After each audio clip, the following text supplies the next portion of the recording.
போன பொண்ணு பையன் எங்க இருக்கிறாங்கன்னு தேடி பாருனா அந்த பொண்ணு வந்து இறந்து கிடக்குறான்.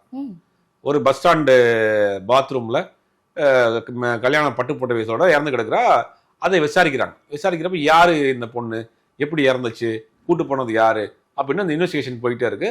போறப்ப அதே மாதிரி அங்க ஒரு போன் ஒன்று கிடக்கு. அந்த போனை வச்சு ட்ரேசர் பண்றப்ப அங்க இன்னொரு பொண்ணுக்கு வந்து அந்த கால் போகுது. அந்த பொண்ணை ஃபாலோ பண்ணி போறப்ப என்ன பண்ணா, அந்த பொண்ணு நான் இல்ல இன்னொருத்தர் நம்பருங்கிறாங்க. இப்படி படம் இன்வெஸ்டிகேஷன் படம் போறப்ப அங்க போய் என்ன பார்த்தா ஒரு ஒரு ஒரு 50 வயசு மதிக்கத்தக்க ஒரு நபர் வந்து சிக்கிறாரு. அவரை ஃபாலோ பண்ணி போறாங்க.